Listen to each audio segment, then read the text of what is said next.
Is Google about to repeat the same mistake with the Tensor G6 that held back the Tensor G5? If the latest Tensor G6 leak is accurate, the upcoming Pixel 11 could once again launch a full generation behind its competitors, and that's a serious problem in today's flagship smartphone market. Let's break down what's happening. The Tensor G5 was supposed to be a turning point for Google. It marked the company's first mass-produced chipset, manufactured by TSMC, a foundry known for powering Apple's A-series and many high-performance mobile chips. Expectations were high. Many believed this would finally allow Google Pixel phones to compete directly with Apple's A-series and Qualcomm's Snapdragon flagships. Instead, performance benchmarks told a different story. Despite the move to TSMC, the Tensor G5 struggled to outperform significantly older chips. In some comparisons, even trailing the nearly 6-year-old A14 Bionic found in the iPhone 12 Pro Max. A modern Android flagship chipset that was disappointing. And now, early leaks suggest the Tensor G6 may follow a similar path. A new Geekbench 6 listing has revealed a device codenamed Google Kodiak, widely believed to be the Pixel 11. The listing shows a 7-core CPU configuration arranged in a 1+4+2 cluster. That means one prime core clocked at 4.11 GHz, 4 performance cores running at 3.38 GHz, and 2 efficiency cores operating at 2.65 GHz. The device is also paired with 12 GB of RAM, matching previous Pixel base model configurations. On paper, the 4.11 GHz prime core sounds impressive.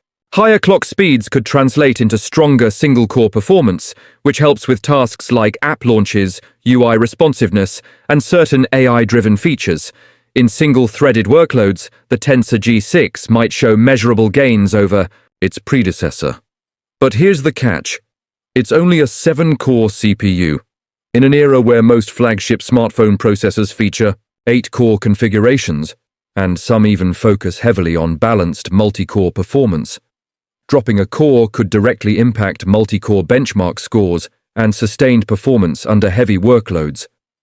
Multi-core power matters more than ever. Gaming, 4K video editing, advanced AI processing, multitasking, and computational photography all rely on strong multi-core output. If the Tensor G6 sacrifices a core, while competitors push forward with optimized 8-core or even more advanced architectures, the Pixel 11 could lag behind once again in raw performance comparisons. What makes this even more confusing is the reported manufacturing process. The Tensor G6 is rumored to use TSMC's cutting-edge 2nm process technology. If true, this would represent a significant leap in fabrication efficiency and transistor density. A 2nm process should, in theory, deliver better power efficiency, higher performance ceilings, and improved thermal management. So why reduce the core count? One possible explanation is chip binning. Chip binning is a long-standing industry strategy where manufacturers sort chips based on performance characteristics. Some chips perform better and are sold in premium devices, while slightly lower-performing variants are used in base models. This approach helps companies manage costs, especially when dealing with expensive manufacturing nodes like TSMC's 2nm wafers.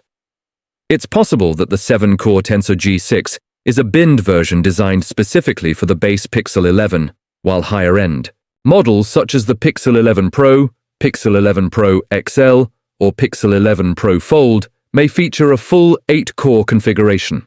If that's the case, Google may be segmenting performance across its lineup, but that strategy carries risk.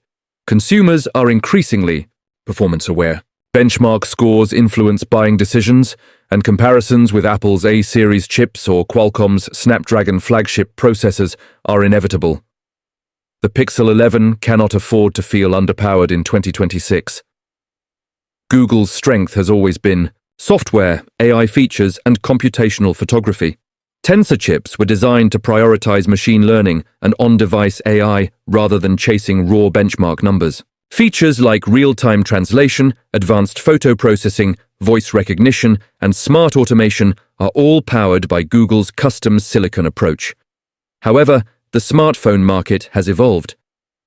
Today's buyers expect both intelligent software and flagship-level performance.